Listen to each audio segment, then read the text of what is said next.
family. This is Amanda Reed, Assistant Superintendent for Student Achievement, and I'm back again this week with D.W. Cruz. He's our Director of Alternative Programs, and we shared a little bit of information with you last week about our remote learning option that's going to be available to students for the coming school year. We gave you some links that you could go in to watch and see what does it really look like, and if I might want to think about this for my child, what can I expect from the programs that we're going to be using. And so today we want to follow up with you. We asked for your questions last week. So we're going to follow up and do our best to answer as many of those questions as we can and give you a little more detail around what our remote learning option looks like, things you might want to think about if you're considering it as an option to make sure that you're ready for this and see if it really is the right fit for you. We are still working on our in-person learning plans, and I know that you want that information, and we should be able to give you that information in the coming week. So another week from now, we should be in a position where you have all the information available about both the in-person and remote learning and should be able to get closer to making a decision that's right for you. So with that, DW, we're going to talk a little bit about some of the questions that came in last week. And I want to start by talking a little bit around what's the difference between NTI that we did last spring versus what this remote learning option may look like. If you've watched the link, and I encourage you, if you haven't yet, go back to last week's video and take a look at that. You're going to see it's not the same as what you would have seen in our NTI before. When we had NTI last year, our entire staff was out. The whole campus was closed. And so all of our teachers were teaching all of our students in a remote way. They were able to focus all of their energy on supporting students at home. When we start up school this year, we hope that we're going to have both in place, in person and online. There could come a time if our COVID-19 spikes and we have to be out a little bit, we could have NTI again. We have to be prepared for that. But our plan moving forward is that we will have in-person instruction happening, so our teachers will be engaged daily in teaching those students, and we will have students that are at home learning. And so that's why we have adopted the programs that you were able to review last time. By having those programs, that means the content is already there for our teachers. They will be working on the curriculum. They will be streamlining that curriculum to make sure that it is a match to our in-person instruction. They'll be able to take out lessons that don't match and put in things that need to be there. So it is customized to be seamless for students, but it's going to save them a lot of time to be able to focus more on helping kids in the online environment than building content for kids in an online environment, to have that there already. It's a lot to ask to do both at the same time. When you have live kids in front of you every day and also have students learning at home, we think by splitting those two, then we're going to be able to better meet the needs in both of those settings through that. So that's why it looks different than what we would have seen before. Mr. Cruz, let's talk a little bit about some of the questions we had around pacing and daily schedule and that kind of thing. If we've got parents thinking about this at home, they've seen what the platform looks like, but what might their day look like? The program does give a little bit more flexibility. Saying that, it will be important to have a schedule at home. It would just give your student the best advantage of being able to stay in touch with that teacher because the hours during the teacher will be available during school hours. So them having that schedule every day and being available to meet, whether that be one-on-one with that teacher virtually or in a small group, it will give them the best advantage to have that schedule daily. Mm-hmm. So even though it's an online program, our teachers still will be heavily involved with students. But it's not going to be like I tune in at 9 a.m. and from 9 to 10 I'm in my science class with my teacher. It's not going to be quite that specific. But there will be regular check-ins, multiple times a week, direct interaction with teachers that are working with our virtual school students. So what about grades, Mr. Cruz? Grades will be the same as if a student was at school. A teacher will be grading daily, be monitoring the students' work. They will be updating them each week. The progress report will come out. Student will get a report card every 9 weeks. So they should be able to make sure that their student is making the appropriate progress and moving through the program.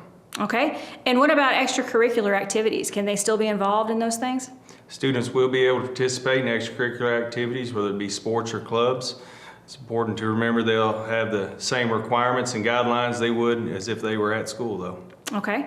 And so another question we've had is, can they make a change later? So if they choose to start the year on this remote learning option, does that mean they have to do that all year long, or could there be a possibility to come back to school at some point? It will be expected that that student remain in whichever platform they choose for the 9 weeks, and that will really be beneficial for that student and for the school also, as far as them transitioning back and making sure that we have kids in the appropriate spaces and have the appropriate material done as far as when they transition back into school. Okay. So once we hear from you all on which option you want to choose for your child, then we have to match that to our staff. And so we are going to have to rework our schedules in our schools and our staff assignments to make sure that we have staff allocated for the virtual instruction, but also staff that are allocated for in-person instruction. And that's going to be an undertaking to try to map all that out. And so that's why we're really needing some consistency there. We can make a change to that at some point, but it's not going to be something that we can change immediately. And that's why we're suggesting, we're saying a 9 weeks commitment is what we're looking for. Be sure that you're willing to do this for 9 weeks. And if you give us notice, then we might be able to do some adjusting to based on what the needs are out there. But it's going to be difficult for us to make significant changes on short notice. That's why we're needing a 9 weeks. One of the other things that I want to make sure we are aware of too, there was a question about the online learning and what do we do when we have a student who might be behind with their online learning. Like there could be a 5th grader, but instructionally they might be a little behind, working on a 3rd grade level, or have missed the content, of course, that students missed last spring. When we align our curriculum, we are going to account for studies that were missed with spring. We taught during that time, but we did not get to teach all the concepts that we would have taught if we had students in person. And so when we streamline that curriculum to make it match, that will be accounted for. But in addition to that, we do have students that are working behind, and we have students that are accelerated and working far ahead. So we're going to handle that with the online curriculum in the same way that we would in regular school in person. Students are in a certain grade level. That is the grade level of content they're working on. But we have extensions to push students beyond that when they are ready to move beyond that. And we have intervention and we have supports that are available to help shore up students that might have some skills that they're working on. And so we don't really see it as a different approach in the online environment. We will still be challenging students who are ahead and providing supports for students that need extra help, just like we would in person. In addition to that, any of our students that are in need of special education services or gifted and talented services or English learner services, all of those services will still be available to students in the online environment. And that's very much customized to what the needs are of each child. So if that's something that's of concern to you, just trust that we're aware of that, and we do have plans for that. But those plans are going to be contingent to each child and what they need. And so if you sign up for the online learning through that process, that will be part of the conversation that we have for each one of those students on what their needs may be. So let's talk a little bit about technology. It is an online program. It is a virtual option. And so there are some things that need to be in place to be able to access that every day.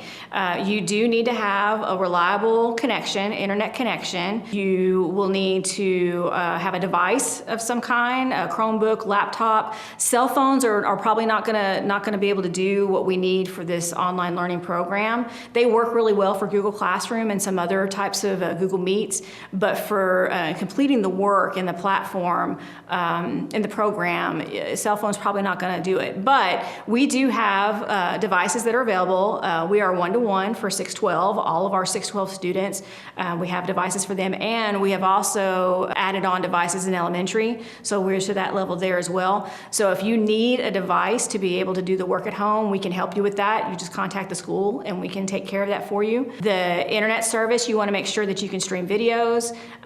If you did pretty well with your internet service on our NTI experience in the spring, watching videos and Google Meets and those kinds of things, then chances are you're going to be okay for this as well. But you can always contact our tech office if you have any questions about that. One of the other common questions that we have is about some of our specialized elective classes that students choose to be a part of and whether or not those are going to be available online. We have a large catalog of classes that are available to students online, but there are some classes that just may not be a good fit to be able to turn those into an online environment. And we're working with teachers right now on that, and those plans are in the works right now. And so I really can't answer the question right now for every single course, but if you reach out to the teachers of those classes or to the middle school and the high school where we have those elective programs, they are working on that right now and should be able to have some information for you before too long. So where do we go from here? What's our timeline? So our school board is going to be considering the plan at their board meeting on the 20th. And we are hopeful that very soon after that board meeting, we should be able to go live with some information to share. And that information will include the in-person model. So then you'll have both the remote side and the in-person side, and you can come to a decision of what you believe is best for each child moving forward. You may have multiple children at home, and you may feel like in-person is the right fit for one and remote learning is the right fit for another, and you can do that. You want to tune in, Facebook, website.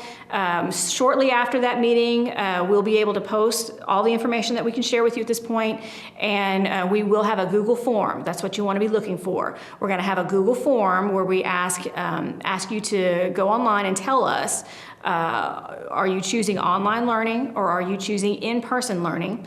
And if you choose online learning, it's going to take you to another section where we ask you some questions about technology and some other things related to that. We'll have an open box there where you can ask any questions of us that you may have. It's kind of like a questionnaire on readiness around that, so we can get a better feel for where you are and what you may need, where the conversation may need to go from there. Then we will match up staff and students in both in-person and remote learning, and we'll start to build what a schedule could look like for those check-ins that they're going to be doing regularly and scheduling those in-person support sessions or small group support sessions. And that's really going to depend on our numbers and what grade level and how many students are interested in pursuing this. So much of the planning that has to happen for that is going to come from completion of that Google form to let us know what you need. So I encourage you to go in next week and complete that so we can then work with you moving forward on a plan. Is there anything else that we need to share? I think you hit on it all. I think we're good. Okay. I'm sure you may still have questions. Reach out to the schools, reach out to us at the office. We'd be glad to answer every question that we can. Understand there are still some details that we are working on, so we may not have every answer right now, but every day that goes by, we are closer and closer to that. And your questions help us to make sure that we are doing what we need to do to meet your needs. So I encourage you to watch those videos if you haven't seen them yet and see if this is an option that you might want to consider. Reach out to us for anything that you need. Look for that survey next week, and it's a great day to be a Hawk. Thank you, everyone.